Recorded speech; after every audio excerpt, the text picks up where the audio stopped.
Saya Novia Angelita dari Program Studi Perbankan Syariah dengan NIM 20230501020008. Nah, pada kesempatan kali ini saya akan menyampaikan materi tentang akuntansi transaksi syariah berdasarkan PSAK 102 sampai PSAK 110 yang menjadi pedoman penting dalam pencatatan dan pelaporan transaksi keuangan berbasis syariah. Nah, tujuan utama dari penerapan PSAK syariah ini adalah untuk memastikan bahwa setiap transaksi tidak hanya sah secara hukum, tetapi juga sesuai prinsip Islam, bebas dari riba, gharar, dan unsur yang merugikan. Nah, kita masuk pada materi yang pertama, yaitu PSAK 102 atau akuntansi transaksi murabahah. Nah, murabahah adalah akad jual beli dengan harga pokok yang diketahui dan ditambah margin keuntungan yang disepakati. Biasanya digunakan dalam pembiayaan barang konsumsi atau barang modal oleh bank syariah. Rukun transaksinya mencakup penjual, pembeli, objek barang, serta ijab dan qabul. Dalam praktik akuntansi, pada saat penyerahan barang, penjual mencatat piutang murabahah sebesar harga jual. Margin keuntungan diakui secara proporsional sepanjang masa pembayaran cicilan.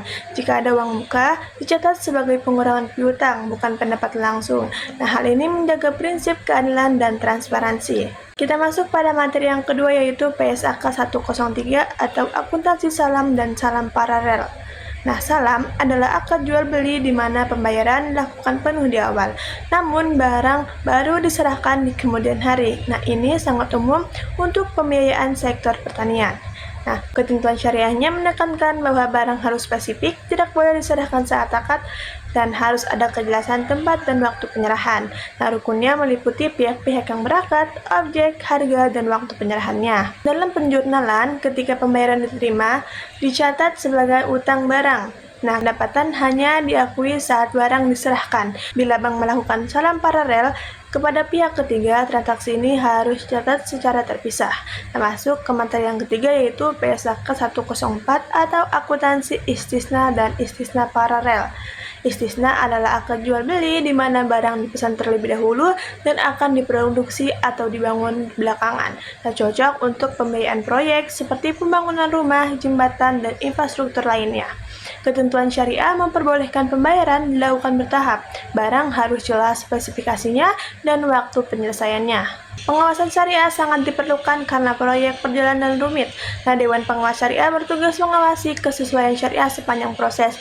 Dari sisi akuntansi, bank mencatat biaya produksi sebagai persediaan dalam proses dan pendapatan diakui secara bertahap berdasarkan proses proyek atau saat barang diserahkan.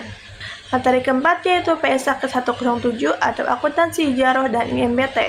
Nah, ijaroh adalah akad sewa menyewa, sedangkan IMBT atau ijaroh muntahiyah bitamlik adalah sewa yang berakhir dengan perpindahan kepemilikan. Ketentuan syariahnya meliputi bahwa objek sewa harus bermanfaat halal dan dapat diserah terimakan. Sewa tidak boleh mengandung gharar atau penipuan. Nah, rukunnya mencakup penyewa, pemilik, objek manfaat, nilai sewa, dan jangka waktu. Cakupan standar PSAK 107 membedakan antara pendapatan sewa biasa dan pengakuan pendapatan aset jika ada perpindahan hak milik. Dalam akuntansi, aset ijarah dicatat sebagai aset tetap dan pendapatan diakui setiap periode.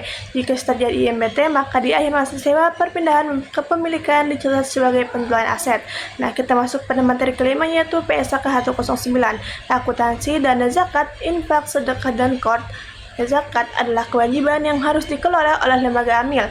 Infak dan sedekah adalah dana sukarela, sedangkan qard adalah pinjaman tanpa bunga. Nah, PSAK 109 mengatur agar seluruh dana sosial ini dicatat secara terpisah dan transparan. Dana zakat dicatat sebagai dana amanah, bukan sebagai pendapatan lembaga. Dana kebajikan juga harus dicatat dan disalurkan sesuai tujuannya. Nah, pinjaman qard dicatat sebagai piutang tanpa imbal hasil, dan pengembaliannya hanya sebesar pokok. Standar ini sangat penting untuk menjaga amanah umat dan meningkatkan kepercayaan masyarakat terhadap lembaga zakat. Masuk kepada materi ke-6, yaitu PSAK 108, akuntansi asuransi syariah. Nah, asuransi syariah adalah sistem saling tolong-menolong di antara peserta dalam menghadapi risiko tertentu. Dana yang terkumpul disebut dana tabarruk, dan perusahaan asuransi hanya sebagai pengelola, bukan pemilik dana. Ketentuan syariah menegaskan bahwa asuransi syariah harus bebas dari unsur riba, gharar, dan maisir. Nah, rukunnya meliputi peserta, perusahaan, akad tabarruk, objek risiko, dan kontribusi. Cakupan standar PSAK 108 menekankan pemisahan antara dana peserta dan dana perusahaan. Dalam praktiknya, kontribusi peserta dicatat dalam dana terbaru. Nah, klaim dicatat sebagai beban dari dana tersebut. Ujroh dicatat sebagai pendapatan perusahaan. Nah, kita masuk pada materi terakhir yaitu PSAK 110 atau akuntansi sukuk. Sukuk adalah surat berharga syariah yang mewakili kepemilikan manfaat atas aset proyek atau usaha. Nah, ketentuan syariahnya harus berdasarkan akad-akad seperti ijarah, mudharabah, atau wakalah. Akad transaksi sukuk menentukan perlakuan akuntansinya. Misalnya pada sukuk ijarah, investor menerima imbal hasil dari sewa aset. Sebagai penutup dari pemaparan ini, dapat kita simpulkan bahwa PSAK 102 hingga PSAK 110 merupakan pedoman penting dalam sistem akuntansi syariah yang mengatur bagaimana sistem transaksi berdasarkan akad-akad syariah seperti murabahah, salam, istisna, ijarah, zakat, asuransi syariah, dan sukuk. Masing-masing PSAK tidak hanya menjelaskan teknis pencatatan, tetapi juga menekankan pentingnya kesesuaian syariah, transparansi, dan pemenuhan rukun dan ketentuan fikih dalam setiap transaksinya.